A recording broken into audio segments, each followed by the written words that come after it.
The Grand Regent Hotel was on the verge of a diplomatic disaster, and no one even knew it.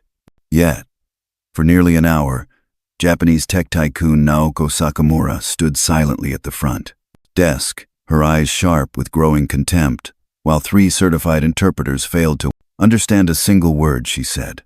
Across the polished marble floor, Elena Brooks, a black cleaning lady in her 30s, quietly scrubbed tiles until she saw enough. Manager Rebecca Whitman grew louder by the minute, barking insults, blaming that Asian woman for causing chaos. She had no idea that every word was being understood by Naoko, nor did she know that Elena, the woman she barely acknowledged for 6 years, spoke 5 languages fluently, including Japanese with a Kyoto accent. With calm determination, Elena stepped forward and greeted Naoko in perfect Japanese. The lobby fell into stunned silence. Naoko's eyes lit up. In a few graceful sentences, Elena unraveled the entire misunderstanding, earning Naoko's trust and exposing Rebecca's ignorance in front of dozens of guests. What happened next changed everything. Naoko revealed she was the CEO of a $12 million corporate partner and had recorded every word of discrimination.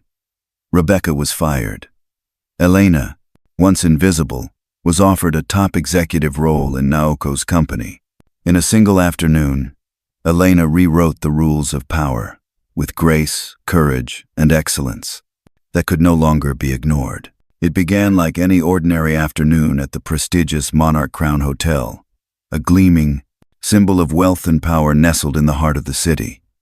But within an hour, the polished lobby had become a stage for a scandal that would ripple across international headlines.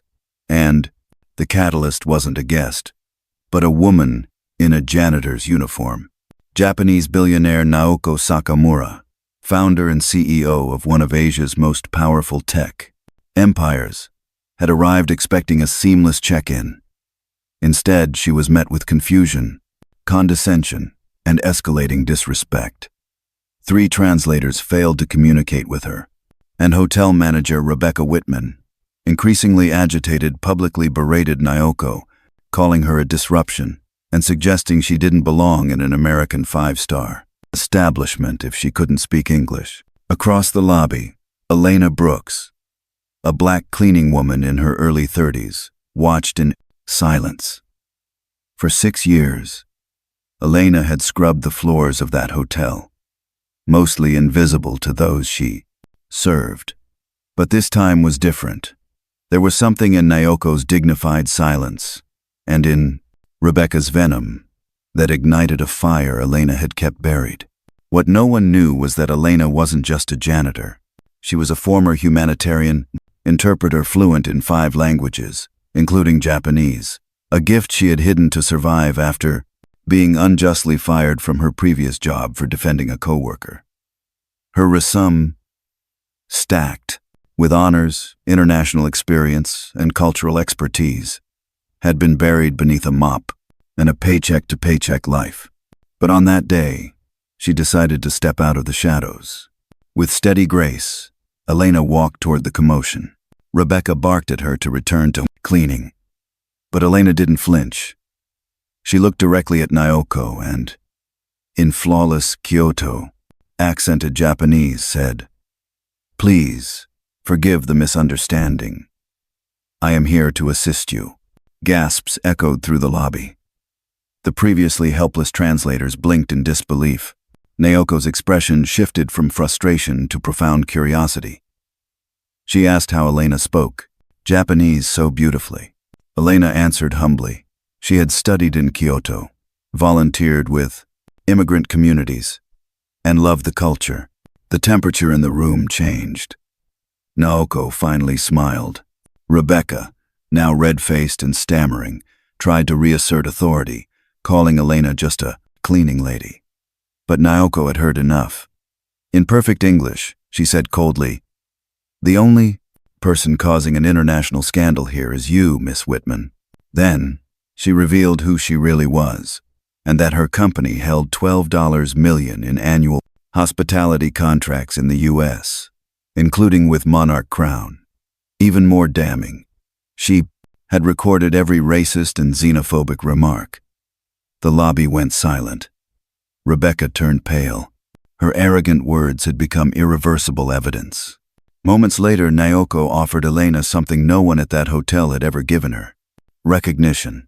She publicly offered her a role as Director of Cross-Cultural Relations at her company's American headquarters, with a $90,000 salary and full benefits. Rebecca was fired on the spot. And Elena?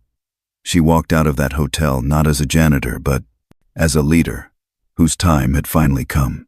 6 months later, Elena sat in a glass-walled office overlooking the city skyline. Her programs had reformed hiring practices across multiple firms, uplifting countless overlooked workers. Her assistant, none other than Marcus James, a former concierge who had supported her, that fateful day reported on a new intern Elena had recently recruited, a young Latina Maid, who spoke 4 languages fluently but had never been noticed. And across town, Rebecca Whitman sat alone in a rundown apartment, scrolling through job listings. Her name was now tied to a viral video, a cautionary tale of how arrogance and prejudice can undo a lifetime of privilege in a matter of minutes. No hotel would hire her. Her family distanced themselves. Her past power meant nothing in the face of her exposed character. Meanwhile, the monarch crown had undergone a transformation. With Naoko's investment and new leadership, the hotel became a national symbol of inclusive excellence. Diversity, training, merit-based promotions, and multilingual service protocols were now the norm, not the exception. In an interview, Naoko reflected on that day. What changed the game wasn't Elena's ability to speak Japanese. It was her courage to act when staying silent would have been easier. True, leadership begins with recognition. And she recognized me, not as a problem but as a person. Elena now uses her platform to empower others, sharing one simple truth: the greatest revolution often begins with the quiet decision to no longer be invisible. The Monarch Crown Hotel was supposed to represent the pinnacle of luxury and global hospitality. But on a warm Thursday afternoon, its marble-floored lobby turned into the stage for a silent rebellion, one that would change the lives of everyone who witnessed it. It started with a miscommunication. Naoko Sakamura, a Japanese billionaire and CEO of Sakamura Global Tech, arrived for her pre-booked stay in the presidential suite. She had flown in for a week-long series of high-stakes meetings with American partners. But as she stood at the front desk, silent, dignified, and clearly frustrated, not a single staff member could understand her. 3 translators tried and failed. None spoke Japanese. The hotel manager, Rebecca Whitman, growing increasingly agitated, began blaming the guest. "This is America," she barked in front of guests and staff. "If she can't speak English, maybe she shouldn't stay in an American hotel." Across the lobby, Elena Brooks, a black cleaning lady, mopped the floor and said nothing. For 6 years, she had been invisible, never acknowledged, never valued. But that day, something inside her snapped, not in anger, but in resolve. What Rebecca didn't know was that Elena wasn't who she appeared to be. Before working at the hotel, Elena had been a humanitarian interpreter, fluent in 5 languages, including Japanese. But after being unfairly fired for defending a coworker, she'd taken the janitorial job to survive, hiding her brilliance beneath a uniform in silence. That silence ended now. Elena dropped her mop, walked toward Naoko with measured grace, and bowed slightly. Then, in perfect Japanese, she said, "I apologize for the confusion. May I help you with your reservation?" Gasps swept across the lobby. Naoko blinked, then broke into a slow, stunned smile. She responded in Japanese, her tone softening for the first time in over an hour. In seconds, Elena unraveled the miscommunication and secured the check-in. Rebecca, blindsided, shouted, "You're a cleaning lady. Get back to work." But Naoko turned to her, now speaking flawless English. "I've understood everything you said, and I've recorded all of it." The room froze. In a calm, icy tone, Naoko revealed she was not just any guest. She was the head of a tech empire, and her company held over $12 million in hospitality contracts across the United States. She was also on the International Tourism Board, with the power to influence global hotel certifications. Her words had weight, and now her recordings would too. Rebecca Paled. Her tirade, her insults, her racism documented in both sound and video by hotel security and Naoko's discreet phone. There was no escaping the truth. Then came the twist no one saw coming. Naoko turned to Elena. "I researched your background while watching this unfold. Your language skills, your education, your hard tea. I want to offer you a position as intercultural relations director for my U.S. branch. Starting salary, $90,000. The room burst into whispers. Elena, a woman everyone had ignored for years, was being elevated to an executive role in front of the very people who once walked past her like she was invisible. Rebecca was fired on the spot. Her career destroyed, her reputation forever tied to a viral scandal of prejudice and pride. And Elena? She walked out of the lobby that day not as a janitor, but as a symbol of quiet strength and righteous dignity. 6 months later, Elena sat in a corner office overlooking the city, no longer cleaning floors, but building bridges between cultures. Under her leadership, Naoko's company launched diversity initiatives across the country. She mentored other overlooked workers, including a young Latina maid who spoke 4 languages but was ignored just like she once was. Meanwhile, Rebecca, now disgraced, scraped by in a run-down apartment, her name a cautionary tale in HR departments nationwide. Her fall wasn't tragic, it was earned. The Monarch Crown Hotel underwent a transformation. Naoko became a minority investor, ensuring the hotel implemented lasting change. Inclusive hiring practices, merit-based promotions, and cultural sensitivity training. The hotel that once silenced a woman like Elena now built its brand around her story. Over lunch one afternoon, Naoko told Elena, "You didn't just help me. You reminded everyone watching that the most powerful person in the room is often the one no one notices until it's too late." Elena smiled. She had no bitterness, no revenge, just clarity. "True justice," she replied, "isn't about punishment. It's about creating something better so the next person doesn't have to go through what we did." And in that moment, in the quiet confidence of her success, Elena proved what so many overlook. The world doesn't need more loud power. It needs more courageous excellence. The Grand Aurora Hotel had always prided itself on exclusivity. Its golden chandeliers, marble floors, and air of quiet superiority created a space where power whispered rather than shouted. But one quiet afternoon, the true nature of that power was exposed, not by a CEO or a celebrity guest, but by a black cleaning lady named Elena Brooks, who had been invisible for far too long. Japanese tech mogul Naoko Sakamura, the billionaire founder of Sakamura Global, had just arrived. Her team had booked the presidential suite months in advance for a critical business trip tied to a $12 million corporate deal. But the moment she stepped into the lobby, the hotel's polished illusion began to crack. She spoke calmly in Japanese, but the staff panicked. The 3 interpreters scrambled and failed. The junior receptionist looked ready to cry, and the hotel's manager, Rebecca Whitman, grew increasingly flustered. She tried English, then Mandarin, then Thai. When Naoko didn't respond, choosing dignity over chaos, Rebecca snapped. "This is America," she barked. "If she can't speak our language, she shouldn't be staying here." The line echoed through the lobby like a slap. Guests paused. Staff members froze. But Naoko said nothing. She stood with the calm composure of someone who had faced far worse and refused to lower herself to respond. Across the lobby, Elena Brooks was scrubbing the marble floor. She kept her head down. She always had. For 6 years, she'd been treated like background furniture.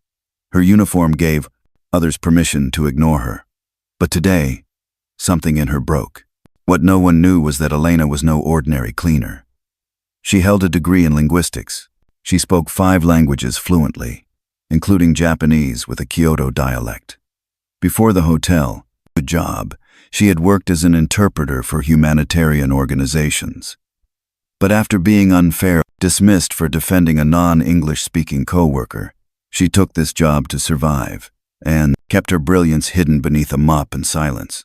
Now, watching Naoko being disrespected, Elena made a decision. Calmly, she placed her cleaning cloth on the cart, walked across the lobby, and bowed gently before the billionaire. Then, in flawless Japanese, she said, "Tanaka-sama, gomei waku, o kake shitmoshi arimasen. Watashi ni goyotai, itadakemasu ka?" Madam Sakamura, I deeply apologize for the inconvenience. May I assist you? The lobby fell into stunned silence. Naoko's eyes widened, her face shifting from irritation to surprise, then to deep relief. She replied warmly in Japanese, curious how a hotel maid could speak with such fluency and grace. Elena smiled humbly. "I studied in Kyoto," she said. "Your culture means a great deal to me." That moment shattered the illusion of who held power in the room. Rebecca, furious and humiliated, tried to reassert control. "You're a janitor. You're not authorized to speak to guests." But Naoko turned to her and for the first time spoke English clearly and flawlessly. "I've understood everything you said, and I've recorded it all." The air went cold. Rebecca's face drained of color. Naoko revealed her identity, her company's multi-million-dollar hotel contracts, and her position on the International Tourism Board. Her words had global consequences, but her voice remained calm, almost bored. Because for women like her, and Elena, this wasn't new. It was just the first time someone had decided to respond. Then came the moment no one expected. Naoko looked at Elena and said, "Miss Brooks, I took the liberty of researching you while this unfolded. You're precisely the kind of talent we need. I'd like to offer you a position as Director of Intercultural Affairs at our U.S. branch. Salary, $90,000. Full benefits. Immediate start." The room froze. The cleaning lady had just become an executive. Rebecca was fired within the hour. Her public outburst went viral. No hotel would touch her. Name again. But Elena? She walked out of that lobby not with vengeance, but with validation. 6 months later, she sat in a glass-walled office, guiding multi-million-dollar contracts, mentoring overlooked workers, and designing cultural training programs for global companies. Her assistant, Marcus James, once a concierge at Grand Aurora, now worked by her side. Meanwhile, Grand Aurora transformed. Under pressure from investors and scandal fallout, the hotel adopted new leadership, inclusion policies, and merit-based promotions. Naoko, now a Slashins, minority stakeholder, ensured Elena's story became the cornerstone of the hotel's training curriculum. Over lunch one afternoon, Naoko smiled and said, "You reminded me of something. Important dignity doesn't wear a uniform. And sometimes, the most invisible person is the one who saves everything." Elena looked out over the skyline. "People tried to define me by what they saw, but I've always known who I am. And now, they do too." For most of her 6 years at the luxurious Avalon Crest Hotel, Elena Brooks had lived in the background. Her hands cleaned the polished marble, her eyes stayed lowered, and her voice rarely carried beyond a polite good morning. She was the invisible force that kept the hotel spotless, overlooked, underpaid, and underestimated. But on one fateful afternoon, all of that would change. That day, the lobby was buzzing with tension. A VIP guest, Naoko Sakamura, a Japanese tech billionaire, stood silently at the front desk, her expression unreadable, but her presence unmistakable. She had flown in to finalize a series of multi-million-dollar deals. Everything hinged on her stay going perfectly. Instead, chaos unfolded. 3 translators tried and failed to communicate with her. None of them spoke Japanese fluently, and panic spread quickly among the staff. The manager, Rebecca Whitman, paced furiously while whispering insults under her breath. "This is ridiculous. If she can't speak English, she doesn't belong here." Her frustration grew louder, uglier, and entirely public. Elena, mopping the floor near the grand piano, watched everything unfold. Every word, dismissive gesture. Every flash of arrogance disguised as professionalism. She had seen this before. Too many times. The guests who assumed she couldn't hear. The managers who spoke over her. The racism, the elitism, the quiet violence of being ignored. What they didn't know was that Elena wasn't just a maid. She held a degree in linguistics and had once been a volunteer interpreter for humanitarian missions across Asia and Africa.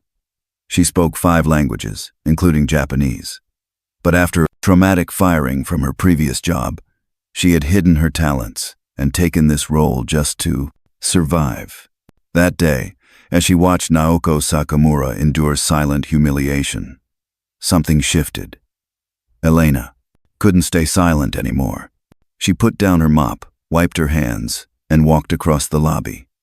The crowd quieted. Rebecca's eyes flared. "Get back to work," she snapped. "This isn't your place." But Elena wasn't looking at her. She was looking at Naoko. And then, in flawless Japanese, she said, "Sakamura-sama, watashi wa okaimono o tetsudai itashimashu ka?" "Miss Sakamura, may I assist you with your reservation?" The silence that followed was thunderous. Naoko blinked in disbelief. Her expression softened, and for the first time in an hour, she had spoke not to the receptionists, not to the translators, but to Elena. Their conversation flowed effortlessly in Japanese. Elena reassured her, explained the reservation issue, and guided her through the process with perfect cultural courtesy. Rebecca was livid.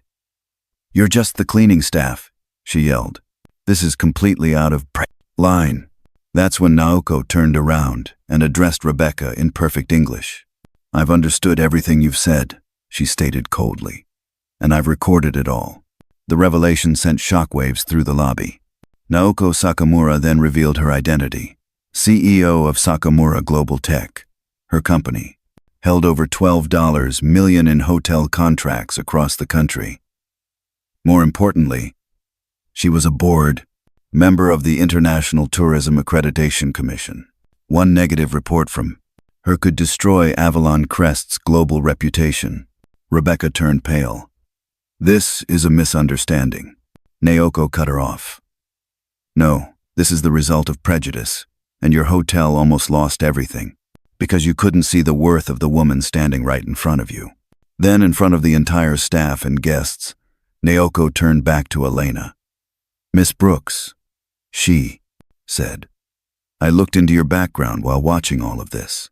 I'm offering you a position as Director of Intercultural Relations for my U.S. division. Starting salary, $90,000. Full benefits.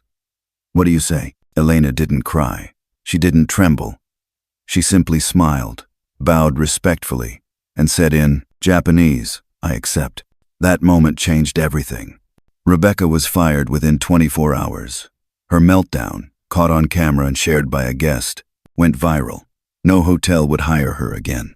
Meanwhile, Elena's story became a national phenomenon, proof that dignity and skill don't always wear suits. 6 months later, Elena sat in a sleek office overlooking the skyline, coordinating global honor meetings, creating diversity protocols, and mentoring young talents from overlooked communities. Her assistant? Marcus James, a former concierge from Avalon Crest who had supported her on that fateful day. As for the hotel, it underwent a complete transformation. New leadership, mandatory cultural sensitivity training, and policies based on merit, not appearance. Naoko became a silent investor, ensuring the legacy of that moment lived on. During lunch one day, Naoko said to Elena, "You didn't just translate words that day. You translated justice." And Elena, without hesitation, replied, "Sometimes the quietest people have the most to say. They're just waiting for the world to listen." For most guests, the Aurora Grand Hotel was a symbol of excellence. Gleaming chandeliers, velvet carpets, and classical music in the air. It was built to impress. But that illusion shattered one ordinary afternoon when a quiet woman in a janitor's uniform became the only one capable of saving the hotel from an international scandal. Elena Brooks, a black woman in her early 30s, moved silently across the marble lobby. Mopinhunt. She had worked there for 6 years, always early, always polite, always invisible. Management treated her as background. Guests never asked her name. But what no one knew was that Elena held a degree in linguistics, spoke 5 languages fluently, and once served as a humanitarian interpreter abroad. The uniform, the mop, the silence. It was all a mask she wore out of necessity. That day, billionaire Japanese businesswoman Naoko Sakamura arrived with her assistant for a highly confidential visit. Her company, a major tech conglomerate, was set to finalize contracts worth over $12 million with American partners. She expected discretion and respect. Instead, she was met with confusion and incompetence. 3 professional translators tried to communicate. None of them spoke Japanese fluently. Every attempt failed. Naoko remained calm, but her eyes betrayed growing frustration. She stood in silence as Rebecca Whitman, the hotel's manager, grew impatient and insulting. "I don't care if she's rich," Rebecca snapped. "If she can't speak English, she shouldn't be staying at an American hotel." Her voice echoed. Staff winced. Guests looked away, and Elena froze. That sentence, it wasn't new. She had heard versions of it before. She had been the target of similar words. At her last job, she had been fired for defending a Latina coworker who was mocked for her accent. That day had broken something in her. But today, in this marble palace of power and pretense, something stirred. Not fear, but resolve. Rebecca kept ranting, unaware that Naoko understood every word. She just chose silence, waiting to see if anyone would step up, and someone did. Elena gently placed her mop against the wall, walked slowly to the front desk and bowed, deeply. Then, in perfect Kyoto accented Japanese, she said, "Sumimasen, Sakamura-sama. Watashi wo tetsudai itashimasu." "Excuse me, Miss Sakamura. May I assist you?" Gasps filled the air. Naoko's expression softened, then transformed into surprise and warmth. She responded, immediately in Japanese, and within minutes, Elena had resolved the check-in issue, confirmed the reservation, and assured Naoko that her preferences had been noted. It was smooth, respectful, professional. Rebecca stood frozen. "You're the janitor. You're not even supposed to talk to guests." But Naoko turned to her and replied, in flawless English, "I've understood every word you've said for the past hour, and I've recorded all of it." The shock was instant. Rebecca's face turned ghostly pale. Naoko then revealed her full identity: CEO of Sakamura Global Tech. Her company had long-standing contracts with American hotels and was reviewing new partnerships. More than that, she was a member of the International Tourism Certification Board. Her voice didn't just represent her. It carried the weight of entire industries. But she wasn't finished. "Miss Brooks," she said to Elena, "while this situation was unfolding, I looked up your calm background. I know about your education, your experience, and your volunteer work. You have the heart and the intelligence I value. I'd like to offer you a position as Director of Intercultural Strategy at my company's U.S. division. Starting salary, $90,000. Full benefits." The lobby fell completely silent. Elena didn't flinch. She bowed, smiled, and said softly, "I would be honored." Rebecca was terminated by the end of the day. Her meltdown, caught on security footage, and Naoko's phone went viral. She became a cautionary tale across the hospitality industry, a symbol of what happens when arrogance and prejudice go unchecked. 6 months later, Elena Brooks no longer wore a uniform. She now led cross-cultural policy development across several countries. Her assistant, Marcus James, once a concierge, now helped her implement inclusive hiring programs. Elena also launched a mentorship initiative helping others, like herself, find paths to recognition and dignity. As for the Aurora Grand, it underwent major reform. Naoko became a private investor, helped shape new training programs. The hotel, once defined by exclusion, became a national model for inclusion. Over lunch at a quiet Japanese restaurant, Naoko smiled at Elena and said, "You didn't just translate my words. You translated the moment into justice." Elena sipped her tea, her eyes calm and certain. "Sometimes the best revolution doesn't begin with a shout," she said. "It begins when someone stops pretending they're invisible." And in that moment, it was clear. Elena Brooks had never been just anything. She had always been a leader, just waiting for the right moment to rise. Everyone at the Monarch Crown Hotel thought Elena Brooks was just a cleaning lady. For 6 years, she mopped floors, emptied trash, and endured being overlooked and underestimated. But when billionaire guest Naoko Sakamura was humiliated at the front desk because no one spoke Japanese, it was Elena silently watching from the corner who stepped forward. In flawless Kyoto-accented Japanese, Elena diffused the crisis in seconds, revealing a gift no one had bothered to ask about.